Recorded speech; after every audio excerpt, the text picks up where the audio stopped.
Welcome to the Be Battle Ready podcast, where we take a deep dive into what it takes to be battle ready in your lifestyle and in your business, so you can go to war on your life and the marketplace and win.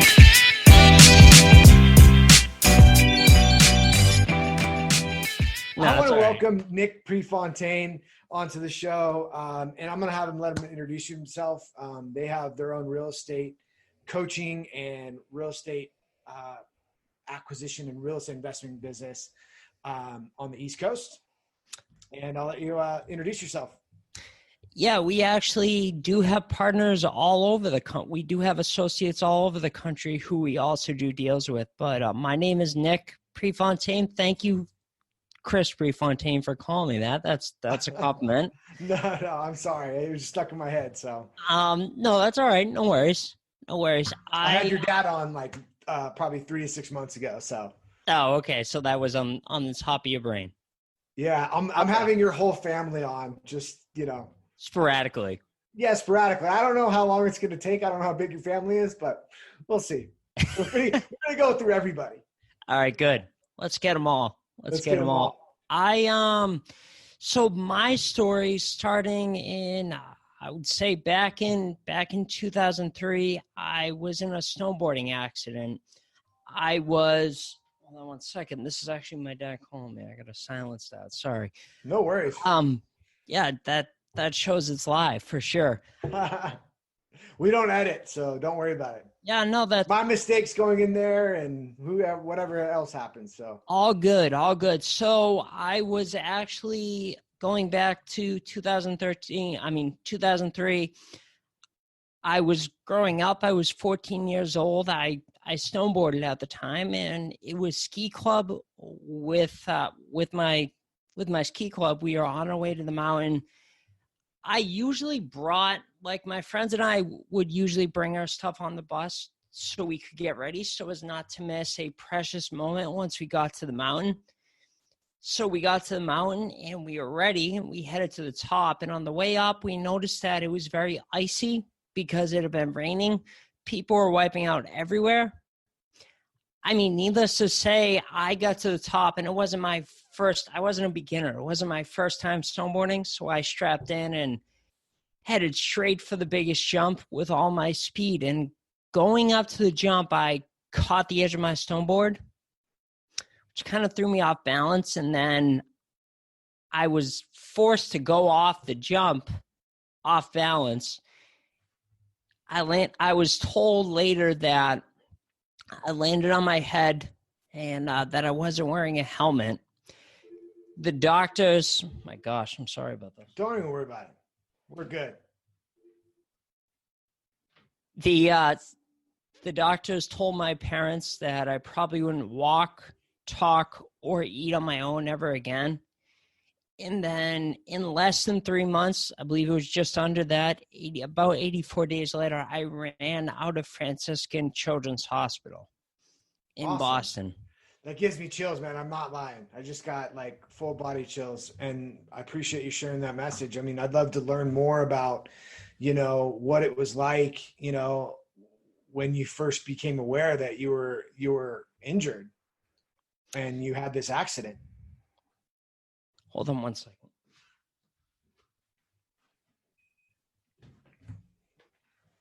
I didn't really, I don't know. That's interesting because I get asked that a lot. It wasn't a moment that I snapped and woke up, and realized, kind of looked around and realized my situation. What happened was I was in a medically induced coma, so I slowly came out of it and kind of came to. When I was first transported to Franciscan from the ICU, I was put on the 3rd floor, and that's the intensive care unit of Franciscan Children's Hospital. I really don't have any memories from there at all because I was still coming off of getting the drugs out of my system. And they said without the drugs, I would have been out for about 10 days, but they feared I would wake up and panic And then I had swelling in my brain, so the swelling in my brain would increase, and I would have died. So they had to induce me a little bit to get that swelling down. So coming out, it wasn't like a sudden moment where I woke up and kind of realized everything. I had lost, gosh, I think it was something like, say around 20-something or 30 pounds from being in the coma. Then when I it was during my therapies, because I had to do double sessions of physical, occupational, and speech therapy to get everything back, to learn how to do everything. It was one time that I could kind of point to that I was in between those therapies, and I was in a wheelchair at the time. I still wasn't talking. And I just kind of looked around at my legs and the whole situation. And I was like, I looked at my mom and I said, am I ever going to be able to walk again? And she said, yes, like there was no hesitation. And her resolve and her confidence helped me for sure through that. And then as soon as that was just one moment, but pretty much every day I would wake up, I would just do what was in front of me.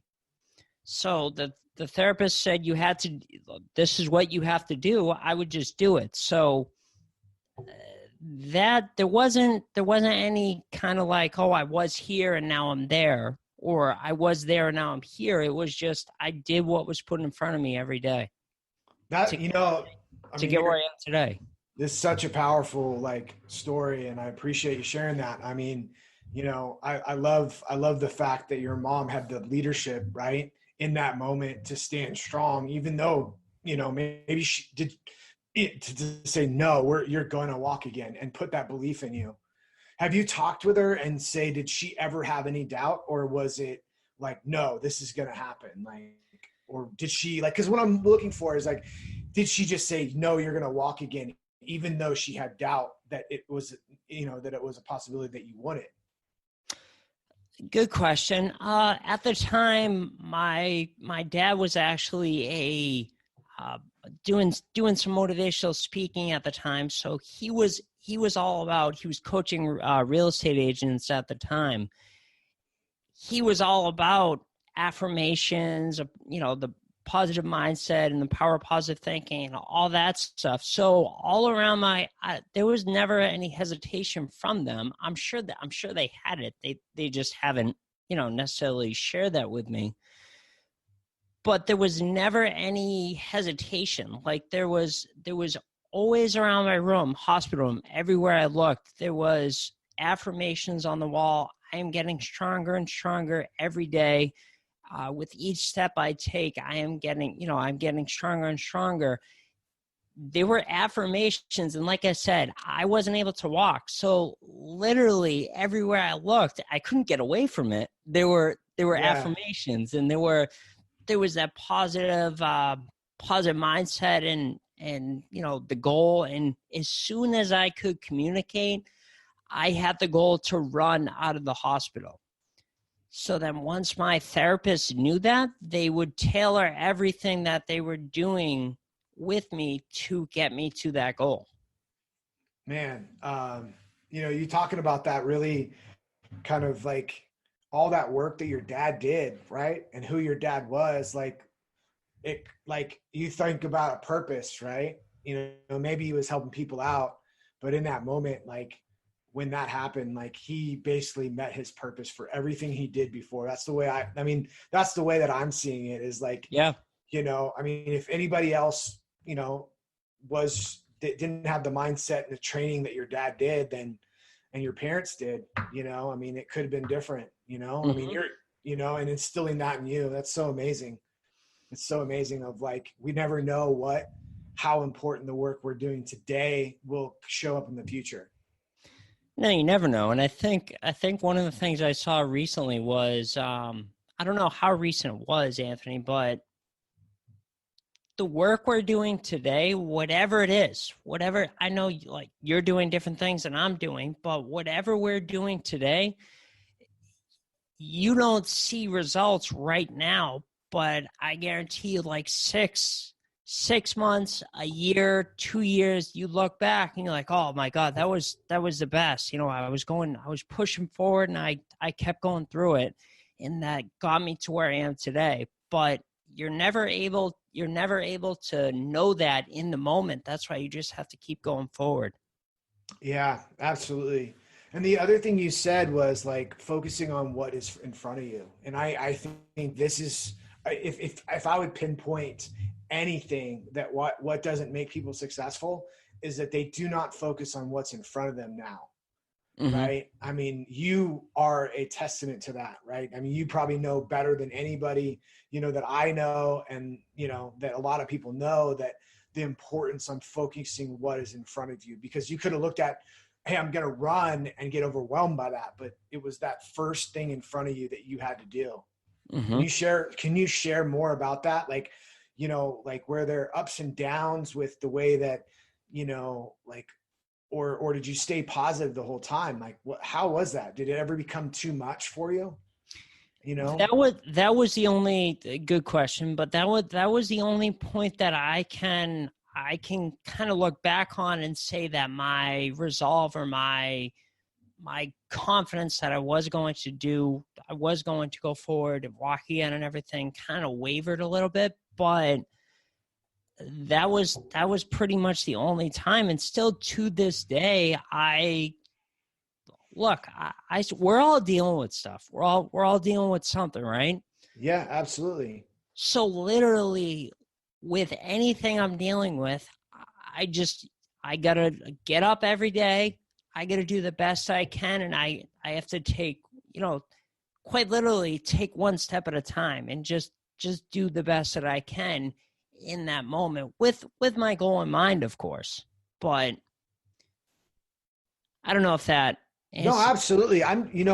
My thing is that, I would like to understand, and for me, for my own learning, and I think it's very valuable because, the psychology behind this, the having to, deal with the mindset, and then, maybe, some programming. You were already programmed, subconsciously, and how you grew up and be who your parents were to be strong in this position. But it's very interesting to understand that, so that people can understand, in this challenging of a scenario, what was it like, and how did you overcome it? And, what were the, because a lot of people paint like, here I am now with their life, right? Not saying that you are, but mm-hmm. A lot of people are like, hey, I'm on top of this mountain, but they don't understand. They're like, you just got to work hard, or you just got to go out there and do whatever. But like, I wish it was that simple, but no.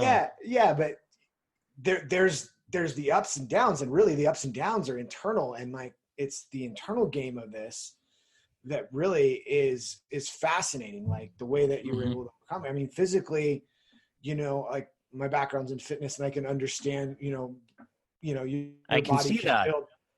Your body can build, training essentially takes your nervous system and starts digging down into your muscles and into your nervous system, and then develops your nervous system. Like that's what heavy does. It teaches your body to recruit more muscles per contraction. Like that's simple. So you can say, your body is very resilient in the fact it can find a way around to get the work done by creating a path around. Right? Talking about just piggybacking that about working out. I am with my brother-in-law. We're running in our second half marathon a week from Sunday. Oh, awesome. Congratulations. So that's part of the, I don't know, it might be just an internal thing with running. I just like the fact, I kind of revel in the fact that the doctors told me that I probably wouldn't walk again. So I just like to, I don't know, that gives me a little extra juice, if you know what I mean. Yeah, absolutely, man. Absolutely. Yeah. It's one of the most primal physical things you can do is run, Yeah. And, you have me beat. I haven't ran a half marathon at all. So that's the farthest I've ever ran is 10K. So that's a good distance. So that's a really good distance. But yeah, man. So tell me about like what you guys have done and, what are you doing now? Sure. Let me kind of transition that. So 2 years after running out of the hospital, I got my start in real estate, and that was door knocking on pre-foreclosure doors, or at the time, I didn't really think of it as pre-foreclosure doors. I just thought of it as door knocking, notice of default, people that had homeowners that have received the notice of default from the bank. So I don't know if your listeners are into real estate or like, we can describe it. So what you're talking about is, right, when someone goes into foreclosure, they're behind on their mortgage. You were coming and seeing if you could pick them up and pull them out of foreclosure and then buy their house, right? And basically. So I would get this list of people that have missed anywhere from 1, 2, or 3, all the way up to 10 to 12 payments on their home. But strangely enough, the bank hadn't foreclosed on the house yet. This was back in 05, 06, 07 time frame. Yeah, they would let it go a little bit after. So I would go, and it didn't dawn on me at the time. I was only 16 years old. I was like, well, wait a minute. I just want to hit the most amount of doors that I can do in a day. So it didn't really occur to me that going to the highest density areas where these notice of defaults had occurred, probably not going to land me in the best areas. So I would be going to some pretty rough areas of cities. I'm not going to name cities, of course, because, I never want to alienate people. But I was going to some pretty rough areas, not so great areas of cities, and knocking on their door. And at first, when I first started doing it, I just had a script. I would go and knock on the door and say, hi, I'm Nick Prefontaine. I'm here to help you out of your unfortunate situation. Basically, I was talking at the homeowner at that point. So I got a lot of doors slammed in my face in the beginning. Yeah. However, shortly after that, my cousin Mike and I actually flew out to San Diego to spend 2 days shadowing the number one guy in the country who is having success with these notice of default door knocking them. And from that experience, once I saw his approach and how much it differed from mine, as soon as I got back home, I started to implement that, and it was just so much different just because it wasn't going knock on the door and reading a script.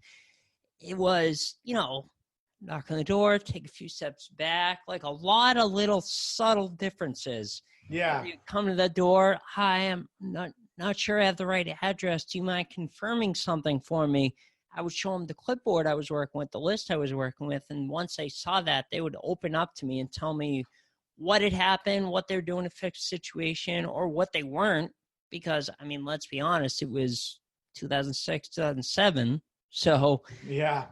But I would then see if they were interested and I hit it off with them, I would usually get invited inside, and then I would arrange a meeting with one of our investors from our company to come down and meet with them a few days later to see if they'd be a candidate for us to buy their house. Okay. That went on for the latter part of my high school career. That was junior and senior year. And then when I graduated, I started studying for the real estate license, graduated high school in 2007, got my real estate license in March of 2008. I was a realtor for 8 years, working with buyers, with sellers, and doing that. And then that kind of segued into, it overlapped a little bit because my dad, when he started this niche, the particular buying and selling on terms, so it's really not conventional stuff. So the best way to phrase it, just because it's not your audience, not necessarily a real estate audience, but the best way to phrase it is non-conventional. So you have to buy a home through our real estate. You see a sign for a real estate agent listed. you go and put an offer on the house and then buy the house and get a bank loan. Everything that we do is not getting a bank loan. So it's little to no money down and without using your credit. So we're buying these homes, and then that's kind of what my brother-in-law focuses on in our business, and also with our associates all over the country. He focuses in on actually buying the house, and then dumbed down, very simply, I sell them. So he buys them, I sell them, kind of thing. That's very simply how it works. But there's roughly, when we get a property under contract, I work with all the buyers and marketing the property. There's roughly, just to give you an idea, 80% or 70 to 80% of buyers out there can't walk into a bank and get a loan today. So we're helping those that can. And now they're not all good. I'm definitely not saying that, but there's a large population in there that makes great money monthly or anytime, weekly, monthly. Yeah. They have money saved for the down payment. They just can't, for whatever reason, get their own loan today, whether it's they're self-employed, they had a divorce in their past, they had a foreclosure fairly recently, but they're back on their feet. They're making good money, and they just can't get a loan today. So we'll get them into the home. They lock in their price, and then eventually they close it out and get their own loan. So it's basically a delayed cash sale, if that makes sense. Absolutely. Well, you talked about something there about, when you're knocking the doors. Can you talk to, I was actually talking to a client about this, that he's actually in real estate. He's looking to become an asset manager. And, he got some advice. He went to do something similar with you, went and shadowed somebody. And one of the buyers that he was actually under contract with and then lost it, told him that they don't want to do business with him because, the way that he was approaching the deal, right? He was very critical and all that stuff. And I feel like there's other people out there that can benefit from learning how to, approach a situation. Because you're approaching these situations and developing rapport and trust and getting them to, on a surface level, like you and willing to work with you. And that's an important skill set that anybody can benefit from, because not a lot of people have that skill set or have learned how to deal with it. Some people are very natural at it and the others have to learn it. So tell me about some dynamics of that, some tips, what your experience with that is. And if you're not that person, how do you become that person? Well, I am a people person. I like, I can start. I'm not saying you're not. I'm just. No. I got it. You set the groundwork. I can really strike up a conversation with anyone, whether it's, waiting for a bus or in line or, it doesn't matter. I just realized I said waiting for a bus like that. That's how I get everywhere. I wait for buses. No, I don't. Anyway. When's the last time you were on a bus? That's how I am. That's really how I am. That's how I've always been. So, the dynamics of what you're talking about in the notice to default doors, like when I really didn't have, aside from having my own car washing business and washing cars when I was, anywhere from 12 to 16 in that time frame, I really didn't have any, business experience. So it was really kind of, okay, I was given this task, going door knock, notice to default doors. I got a script. You have to read it. Just went, knocked on the door and read the script, and that didn't really work. So I had to learn and I had to observe how it differs and how you have to get people to kind of take them through a process to get them to warm up to you, bring their walls down. Cause I think we all have walls that are up, regardless of whatever field or whatever whatever we're trying to do. We all have walls up right here when someone comes to us with a new idea. So it's about learning how to bring people's walls down. And that, for me, that's what it was. Learning to bring their walls down so you can relate to them and then offer them options, and that allows them to buy. That's all selling is. So that's what I learned from doing doors, like very early on.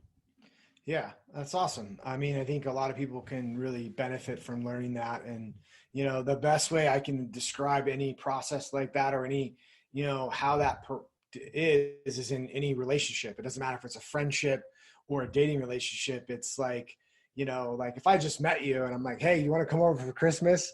And you're like, wait a second, man, you were just on my podcast. That's it. That's a little too far ahead, right? Like fly across the country. Pretty forward of you. Pretty forward of me, right? Like, you know, and then in dating, it's like, you know, you just kind of say, hey, like you want to go on the date? Like for, you know, go on vacation. I just met you. You know what I mean? It's like, well, that's a little too far forward. Or you could use the same example. You just meet someone, hey, do you want to come home to Christmas with me? Yeah, right. So cool. So tell me a little more about what you're doing. It sounds like, you know, you guys got a pretty good operation there. You're helping. Like, what is it like how do you guys help people? Like, you know, I mean, you have your own investment arm of your guys' organization, but you have this coaching arm that you mentor and partner with people. Talk to us about that. Sure. It's really now all of it is the same to us. That's kind of what it's evolved into. It's all the same to us, whether it's working with our associates that we have over the country or our own personal properties. It's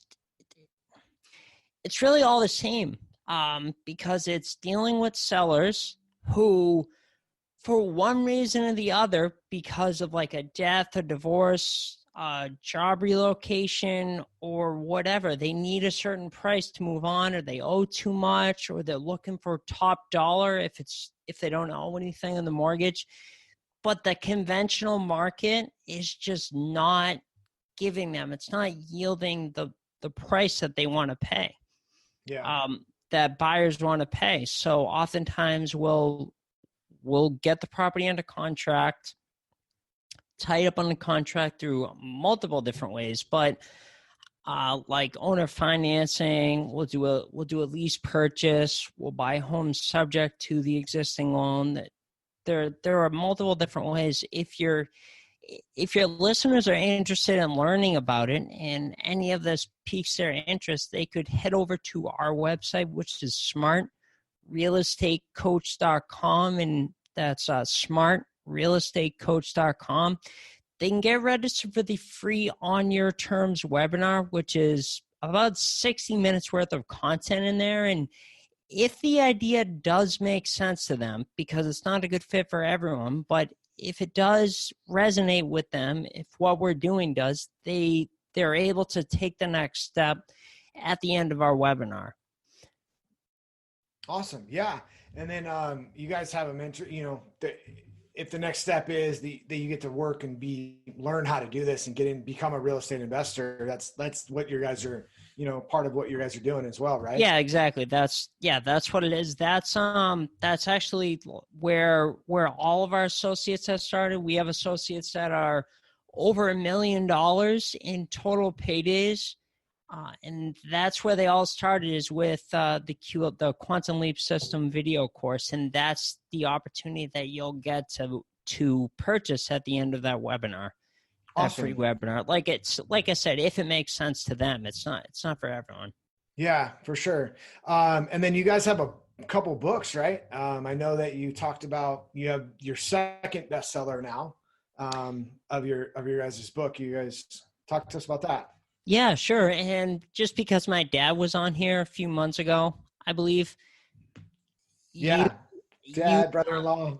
I'm thinking that he probably gave away his bestseller, The Real Estate on Your Terms, but we just came out with a new one a few months ago, the New Rules of Real Estate Investing, and that's with my dad and myself and my brother-in-law, Zach. And that's where we interview, I believe it's 24 leading experts, and we put that all down and put our thoughts on there. And your listeners can get that for free. Now, when I say free, I don't mean opt in and then you have to pay $10 for shipping. We're going to handle everything. So 100% free. They can go to newrulesforfree.com. And again, that's newrulesforfree.com, and they can put their info in there and we'll send the free book out to them. Awesome. And what should they expect, like, learning of that? Like, what's the one or two things they'll walk away after reading that book? Sure. It's just with everything and what we do is there's no one way to do things. Like there's no, okay, I want to buy a house, so I have to go to the bank and get a loan, and I have to, close with an attorney, and I have to do X, Y, Z. There's no one way to do things. There are so many creative ways to do things, and that's what I hope will become apparent to your listeners if they do take me up on that the On Your Terms webinar and checking that out, because it can really broaden their horizons, I think. Okay, awesome. And then what's your guys' main website? Smart Real Estate Coach, right? And yep, smartrealestatecoach.com. Yeah. And then probably all your social channels, you can probably find you through there. Yeah, absolutely. Yeah. Awesome. On Facebook, we have a fan page on Facebook. You can check that out as well, for sure. So any words of wisdom or anything you want to leave our listeners with before we sign off? That's a great question. I would say whatever you're dealing with in your life right now, just because, as I mentioned, we all have things that we're dealing with. Just get up every day. Just keep taking that step forward and do the best you can, and have an end goal in mind of where you want to be in the future. Awesome. And I think as long as you keep going forward, there's no end to that possibility. Awesome. I appreciate that. That's some great advice. And, I love your story, and I really appreciate, really, really enjoyed listening to your story and listening to what you overcome and where you're at now and all that you have to offer. And I appreciate you being on. I enjoy being here. Thanks, Anthony. All right. Talk to you soon. All right. This concludes another episode of the Be Battle Ready podcast. If you're looking to put it all together across all the areas of your life and be battle ready, come get connected with powerful leaders in our Be Battle Ready Facebook group, where we will be dropping new battles to win each day.